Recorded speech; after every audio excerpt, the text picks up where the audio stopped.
асуудал ярьсан. Нөгөө талдаа ингээ 2% роялти шиг юм тавьчихж байгаа. 5-аас асах нь 2 ойролцоогоор шүү. Тэгэхээр чи нөгөө 5% нэмсэн биш 3% нэмсэн юм шиг болоод дүн нь бол ингээд тулчиж байна. Тэгэхээр асуулт нь бол эн чинь тэгээд одоо энийг ингээд зөвшөөрөхөөсөр аргагүй байсан юм уу? Роялти төлчихөж байгаа хэлбэр гэж бол би харж байна. Олон улсын жишг энэ дээр ямар байна вэ? Аль улс ямар гэрэн дээр жишээ байна вэ? За хоёрдугаар асуулт нь нөт бол нөгөө тогтворжуулах татварын жагсаалтанд байгаа. Тэгэхээр нөт бол тогтворч байна. Гэхдээ энэ гэрээний 5.8 дээр байсан тий.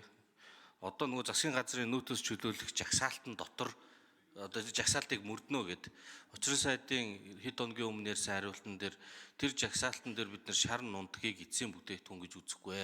Бусад одоо уул уурхаан төслүүдтэй үл ялгарлах зарчмаар тохиргоо хийчих юм бол нөгөө тал хүлээж авна гэж байгаа. Тэгэхээр гэтэл нөгөө талдаа эн чинь тогтворжуулах татварт орсон байгаа.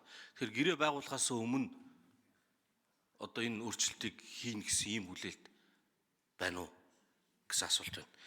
Яг гэвэл дараа нь тогтворчж байгаа учраас те. 3-р асуулт нь элементийн хөхрийг дотоодоос худалдаж авахд төлхөө энэ дөрвөнд анхаарна гэсэн би тэгж уншлаа. Элементийн хөхрөөс гадна хөхрийн хүчил биш үү? Эрдэнтийн хэрвээ нөгөө хайлуулах үйлдвэр орох юм бол одоо энэ хамгийн түгээмэл технологиор хөхрийн хүчил гарна шүү дээ. Тэгээд тэр нь дотоодын зах зээл уран дээр бий болж бол хоорондоо их сайхан уялдана.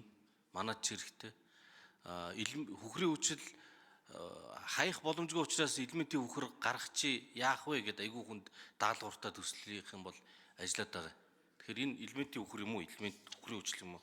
Аль аль нь байх ёстой баха. За дөрөвдөх нь болохоор 12-ын 3 дээр гэрээ инновацийн хөтөлбөрийг хэрэгжүүлнэ гэд. Тэгээд уурхаан үйл ажиллагаа эхэлснээс хойш 5 жилийн дараа одоо энэ ураны ашиглалт юм уу цөмийн эрчим хүчний чиглэлээр инновацийн хөтөлбөрийг боловсруулна, орон нутгийн боловсролын байгууллагатай хамтрна гэсэн байна. 5 жил байх тийм одоо ямар хэрэгцээ шаардлага байд юм болоо. Уурхаан ажиллалаа 1 жил боллоо, 2 жил боллоо. Зөвхөн хөтөлбөр боловсруулах гэдэг шүү дээ.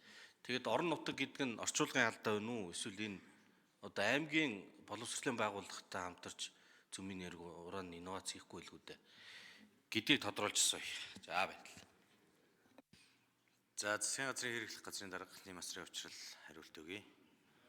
Нэмж тэгшээр доктор. За энэ нөгөө хилцээ тэр хилцээ бол мэдээж нэг тал одоо 100 асуудал тулахгүй. Гэхдээ бид зүгээр үндсэн хуулийн 6-гийн 2-оо юудаж давж Монголын ард түмэнд 51%-ийг нь үр өгөөж хүртэх энэ одоо яг санхүүгийн модель дээр суурилсан гэрээг хийж чадсандаа л одоо бас энэ хилцээ бол амжилттай болсон гэж ойлгож байгаа. За нүүдийн асуудал бол зайшгүй ярих хэвээр асуудал.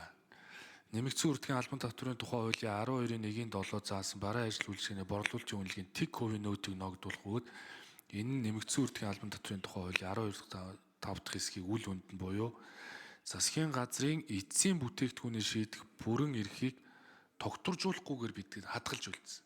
Тэр хэсэг бол тогтворчихгүй. Жишээ нь засгийн газар эцсийн бүтээгдэхүүнийг шийдэх буюу шийдсэний дараа бол тэр нөөтийг одоо тэгэлж байгаа эцсийн бүтээгдэхүүн гэж үзэж байгаа дээр бол тогтворчлтын ойлголт бол байхгүй учраас түүнд санаа зовхгүй байж болно. Тэр үйл ялгуурлах зарчим барья гэдэг. Яг үнэндээ амьдрал дээр бол юу болсон бэ гэхээр за уран эцсийн бүтээгдэхүүн биш гэж үзвэл та нар нүүрсийг угаачаад угаас нь нүүрсээ эцсийн бүтээгдэхүүн гэж үздэг. Тэгвэл уул уурхаан бүтээгдэхүүнээ тэр жагсаалтаа шинжилээл бүгдийг нь эцсийн бүтээгдэхүүн одоо бишээ гэж үзчихвэл бид адилхан хандаад явъя гэдэг байгаа байхгүй. Тэгэхээр тэр хэсгийг бол тогтворжуулаагүй. Тэгэхээр гэрээ байгуулагдлаа гэж засгийн газар бүтээгдэхүүнүүд дээр ижлэхэн хандаад эцсийн бүтээгдэхүүн биш юм аа гэдэг ингээд үзчихвэл асуудал байхгүй. Гэтэл яг үнэндээ бол энд асар том ашиг сонирхол байгаа юм билээ л дээ. Ер нь тэгэл Монголд чи ингээл нэг зүйлийг хөндөөл ингээ явахаар очиод нэг газар хаана мөрөгчих юм аа. Тэгээ дандаа нэг юм ашиг сонирхолтой бүлгүүд энэ олон байх юм аа. Тэгээ энэ том төслүүд урагшлахаар зарим газар байж ядах юм аа нэр үнэхээр.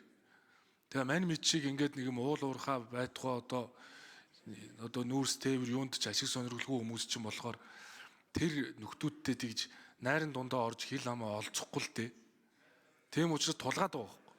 Та нар одоо нөөд дээр болвол яг үнэндээ угаасан нүүрсийг эцсийн бүтээгдэхүүн биш гэж үзэх л ёстой шүү дээ.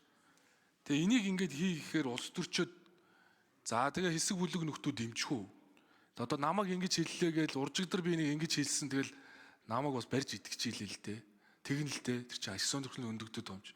Угаасан нүүрсийг угаасан л нүүрс шүү дээ. Дэрийг эцсийн бүтээгдэхүүн гэдэг ярьж байгаа орон байж болохгүй шүү дээ. Тэр энийг харин их хурлч бай, засгийн газарч бай, ер нь бол хамгаалаад шийдэх л ёстой. Тэгсэн цагт бол урааныг ч гэсэн адилхан шийдэл явна. Тэр энийг харин та бүхний дэмжихийг хүсэж байна.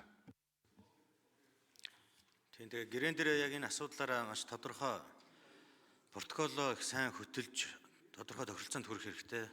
Хожим ямар нэгэн байдлаар шийдвэр гарсны дараа бас л одоо бусад хөрөнгө оруулагч нартай үүсдэг зарим төрлийн татврын маргааны нэгэн адил энэ төслийн үйл ажиллагаанд сөргөөр нөлөөлөх байдалд очуулж болохгүй. Тийм учраас энэ гэрээгээ хийхдээ бас онцгой анхаарах хэрэгтэй шүү энэ дээрээ. За, Норвын архин нэмэлт хариултах уу? За, уулуурхай аж үйлдвэрийн яам Намчинсран ажлын хэсгийн 15 дугаар микрофон.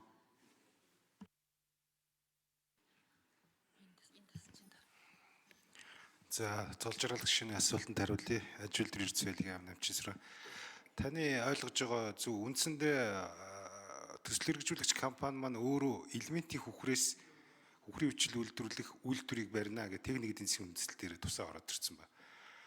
Тэгэхээр бид нар бол Эрдэнэт үйлдвэр дээр Эрдэнэт үйлдвэрийн засгийн байжмал боловсруулах үйлдвэрээс элементийн хөхөр үйлдвэрлэх туршилтыг бол Хятадд хийгээд дуусж байна. Эрдэнэт үйлдвэрээс бол элементийн хөхрийн үйлдвэрээ барих техник эдийн засгийн үндэслэлээ эх 7 хоногоос бараг манай яам дээр ирүүлчихэж байгаа болов. Тэгээ эрдэс соёлын мэрэгжлийн зөвлөлөөр уг асуудлыг хилцсэн.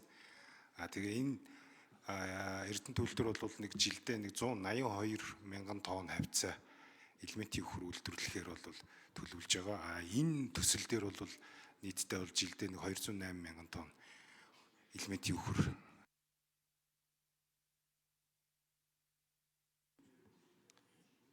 За, жаргал сайхны зол жаргал гишүүн тодруулж сууя.